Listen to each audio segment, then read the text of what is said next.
예, 국민의힘과 국민의당의 합당 문제가 뜨겁습니다. 일단 실무 협상은 지난주에 결렬됐습니다. 그러자 국민의힘 이준석 대표가 안철수 대표와 직접 만나서 담판을 짓겠다. 내 휴가가 9일부터니까 그 전에 만나자. 최후 통첩을 날렸죠. 이 소식을 들은 국민의당의 답. 기분 나쁘다. 아니 우리가 돈과 조직이 없지 가오가 없냐. 왜 자꾸 자존심에 상처를 주냐. 왜 우습게 보냐. 진정 합당할 의지는 있는 것이냐? 라고 물었습니다. 이 물음은 어제 이태규 국민의당 사무총장이 여기 뉴스쇼 인터뷰에서 한 말이죠. 이 인터뷰를 듣고 이준석 대표가 반론 인터뷰를 요청해봤습니다. 지금부터 국민의힘 이준석 대표 직접 만나보죠. 이준석 대표님 어서 오세요. 어제 인터뷰를 듣고 좀 어떻게 답답하셨던 걸까요?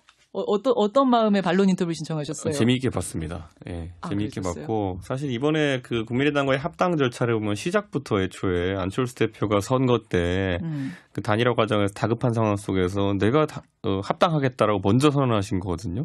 그렇죠. 그 이후로 몇 달간 협상이 지속되어 오는 것이고 지금 국민들이 아마 보시면 알 겁니다. 그 당명 변경도 무리한 요구고 그리고 지분을 요구하지 않겠다라는 말도 사실상 전혀 협상 과정에 그렇게 행동한 것도 아니고 국민의당이 뭐 당협위원장 자리 29개의 자리와 거기다 시도당 위원장 거기에 더해가지고 뭐 공동으로 임명할 수 있는 위원장 자리는 다 달라 뭐 이런 거였거든요. 근데 결국 그건 해결이 됐잖아요. 공동 당협위원장으로 심지어 그래서 하기로. 제가 저희 그 협상단이 네. 이거 받아줘야 됩니까? 그래가지고 그래도 합당은 중요하니까 최대한 긍정적으로 검토하면서 받아줄 수 있는 건 받아줘라. 제가 이렇게 협상단에 지시를 했거든요. 그래서 협상이 가고 있었는데 또 이렇게 가는 겁니다. 그래서 저는 상당히 이게 그래서 그 뒤로부터는 제가 협상이 종료된 뒤에는 아니 안철수 대표랑 그럼 다이렉트로 이야기해야겠다. 무슨 상황이냐. 도대체 안 대표께서 공개적으로 천명하신 것과 얘기가 너무 다르지 않느냐. 그래서 담판 짓자라고 제안을 한 거다 그 말씀이시죠? 제가 무슨 스토커도 아니고 3주째 계속 만납시다. 예, 이 얘기만 하고 있고요. 최근에는 제가 이제 이것도 어려워하시는 것 같아가지고 합당하실 겁니까? 예스입니까? 노입니까만 물어보고 있거든요. 근데 그게 이제 국민의당에선 기분이 나쁘다는 말씀이에요. 감정이 상당히 상했다. 어느 부분이냐? 안 그래도 실무협상이 결렬된 후에 안철수 대표가 이준석 대표한테 담판을 제안하려던 참이었는데 갑자기 불쑥 이준석 대표가 이번 주까지 마지노선이다. 나와라. 공개적으로 해버리니까 이거는 마치 갑질같이 느껴졌다. 이번 주에 안 대표가 나가고 싶어도 못 나가는 그런 상황이 돼버렸다. 왜냐하면 끌려나가는 것처럼 보이니까 이러시더라고요. 그러니까 그 핑계가 많으면 안 되는 게요. 제가 당대표 간 회담을 제안한 지가 3주째고요. 네, 제가 이제 실질적인 물리적인 데드라인 그게 휴가 문제보다도요. 저희가 경선 버스를 제1정에 출발시키려면은 합당은 최소 2, 3주 정도 필요합니다. 3주 전부터 담판 얘기하신 거예요? 그렇죠. 이번에 SNS에 갑자기 하신 게 아니고? 저쪽은 항상 다른 얘기를 해요. 두 분이. 권은희 의원과 이태규 의원이 방송 나가서 그렇고 권은희 의원 보세요. 당명 합상 필수라고 어제 가서 얘기했어요. 그다음에 이태규 의원은 당명이 꼭 필수는 아니다라고 얘기했어요. 그렇게 하면서 시간 끄는 겁니다. 저희가 그걸 잘 알기 때문에 안철수 대표와 협상이 있어가지고 지금까지 다른 사람들이 끌려다녔던 거와는 다르게 저희는 명확하게 요구 조건만 딱 얘기하는 겁니다. 너무 잘 알기 때문에 그쪽을? 저희가 잘 알잖아요. 안철수 대표 쪽은. 예? 그래서 제가 딱 그래서 간단하게 물어보는 이유가 예스냐 노냐예요. 그랬더니만 안철수 대표 쪽 말이 길어지죠. 안철수 대표 뭐라 그랬습니까? 마이너스가 되는 합당을 하기 싫고 플러스가 되는 합당이 싫다. 무슨 소리 하는 겁니까 도대체. 합당하는데 마이너스 되는 합당이라는 건 무슨 합당이고 플러스 되는 합당은 뭡니까? 이해를 못하겠다. 그러니까 이런 식으로 계속 용어를 만들고 권은희님이 또 와서 뭐라고 합니까?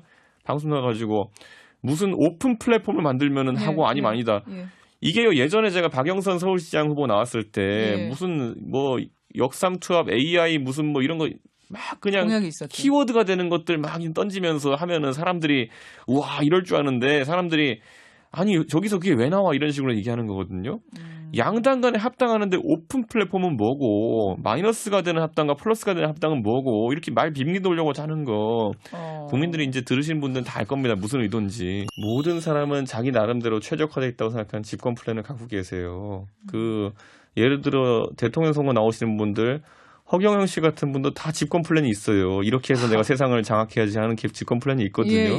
저는 안 대표께서 뭐 본인의 나름 집권 플랜을 구사하시는 건 저는 다 이해합니다. 사람이라면 다 그래요. 그런데 사실 무슨 의도인지 잠깐 궁금하고 어제는 국민의당의 서울시당 위원장이면서 합당 실무를 담당했던 김윤 변호사가 네. 저한테 철부지 애송이라 그랬거든요. 그런 말을 SNS에 썼습니다. 지난밤에. 이제 제대로 신난 겁니다. 저기 이제 무슨 말까지 나올지 모르겠지만은 제가 봤을 때는 합당에 대한 의지가 그냥 제가 봤을 때는 별로 없거든요. 근데 예스나 노냐하면 또 노라고 했을 때 자기들이 뒤집었을 오명을 그건 감당하기 싫으니까 어디다가 지금 뒤집어 씌울까 이 생각만 하고 있는 겁니다. 그러면은 사실은 제3지대라고 하기에는 지금 사실은 꾸릴 만한 텐트가 그렇게 크지 않을 수 있는데 그럼에도 불구하고 그냥 쭉 가는 것을 택할 것이냐 아니면 국민의힘에 합당을 해서 같이 경선을 꾸려나갈 것이냐를 놓고 지금 안에서 결정을 못 내린 상태라고 보시는 거예요? 그러니까 머릿속에서 5만 가지 희한한 시나리오가 떠오르겠죠. 예를 들어 뭐 합당을 하는데 뭐 이준석과 합당하기 싫고 나중에 우리 당의 대선 후보가 서면은 단일화니 합당이니 하겠다 이런 건데 천만에요. 예. 뭐 당무 우선권이라는 것이 있긴 하지만 그게 대단한 건 줄 아십니까? 나중에 가서 어차피 합당하려 그러면요. 네. 최고위 통과해야 되고 나중에 전국위원회 통과해야 되고 다 해야 됩니다. 저는 저분들 행태를 보면요. 제 톤을 낮출 의지가 전혀 없어요. 그러니까 이번 주에 기분 나쁜 이준석과 다음 주에 기분 나쁜 이준석이 다를 거라는 것도 이상한 거거든요. 저분들 입장에서. 저는 그래서 안철수 대표가 직접 말씀하시길 기대하고 있는 거죠. 지금 보면은 권은희 의원 나와서 딴소리, 이태규 의원 나와서 딴소리, 뭐 무슨 개라 그러면은 솔직히 말하면 박지원 그 당시 의원 같은 경우에는 아니 돌아가신 김대중 대통령 기반으로 정치도 하고 친박계는 감옥에 계신 박근혜 대통령 기반으로 정치하고 하는데 왜 당신들은 살아있는 안철수 대표랑 그것도 멀쩡하게 밖에 계신 안철수 대표랑 소통이 안 되냐. 이거는 무슨 상황이냐 진짜. 뭐 이런 얘기까지 할 정도로까지 이게 답답한 상황이 있었거든요. 예. 저는 진짜 이거는 안철수 대표께서 큰 결단 내려주시기만 고대하고 있습니다. 예. 이번 주 휴가냐 다음 주 휴가냐 휴가를 미루냐 이 문제는 아니라고 하셨죠. 그러면 이번 주 지나면 협상 종료는 유효한 겁니까? 저는 유효하다 이렇게 보고요. 저는 그 다음부터는 제가 제안 안 할 겁니다. 아 그래요? 그때부터는 제가 지금은 적어도 제안하는 모양새잖아요. 네. 예스냐 노냐. 예. 그 다음부터는 아주 고요함 속에서 오히려 국민의당이 이 상황을 극복해야 될 겁니다.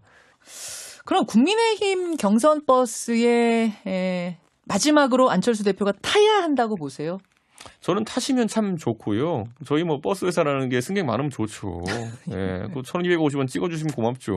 근데 뭐 승객이 뭐 이렇게 뭐 말이 많아가지고 뭐 버스가 혁신하면 타겠다. 뭐 이러고 앉아 있으면은 아니면 뭐 기분이 나쁘니까 버스 기사가 나 기분 나쁘게 쳐다본다. 뭐 이런 것도 안 타겠다 이래버리면요. 그냥 문 닫고 가는 거죠. 저는 뭐 그 버스 회사가 뭐 돈 더 벌면 좋은 거지. 꼭 그 요란한 승객들 태우고 가야 됩니까? 네. 그나저나 그 윤석열 후보 술 지적은 민주당에서 먼저 나온 건데 지금 민주당이 음주 폭탄을 맞는 상황이 돼버렸더라고요. 아니 제가 뭐 박진영 그 부대변인은 모르고 지내는 사이도 아니고 제가 정말 미안한 게 어제는 저는 비단 주머니 얘기를 했기 때문에 우리 당에 대한 이제 우리 당 대선주에 대한 공격이 들어오면은 최소한의 방어해야 되거든요. 그래가 저는 뭐 길게 오히려 이렇게 주저주저 당대표 하는 건 그런 것 같아가지고 뭐 이렇게 술꾼 이런 얘기 나오길래 윤석열 술꾼 이런 얘기. 저는 방어적 의미에서 그렇다고 뭐 윤석열 후보가 무슨 음주운전이라도 한 건 아니지 않느냐 이랬는데 그게 제가 어제 그래서 페이스북에 이제 그 가끔가다 이제 우리가 코미디 영화 이런 거 보면은 그 방패에다 총 쏴가지고 본인이 유탄을 맞는 경우가 있거든요. 그래서 비브라늄 방패 제가 그 캡틴 아메리카 방패 이런 걸 언급한 적이 있는데 저는 그냥 방패만 들었을 뿐인데 상대가 유탄에 맞았습니다. 그래서 민주당에 거의 뭐 장난 아닌 것 같은데 그 음주운전 파동 좀 잘 정리됐으면 좋겠고 그거 파다 보니까 음주운전 150만 원이면 진짜 그거는 한 번 걸린 게 아니다. 뭐 이런 주장까지 나와가지고. 뭐 그런 의심이 그 후보들 사이에 있는 것 같더라고요. 뭐 제가 그 정도까지 예상하고 제가 방패를 들었겠습니까? 알겠습니다. 그러니까 제가 참 이거는 그 저도 알고 지내는 사이인데 박진영 대표님한테 미안하고 선거 때 을에 있는 그런 양념 같은 일이니까. 여기까지 오늘 반론 인터뷰로 이준석 대표의 이야기 들어봤습니다. 고맙습니다. 네, 감사합니다.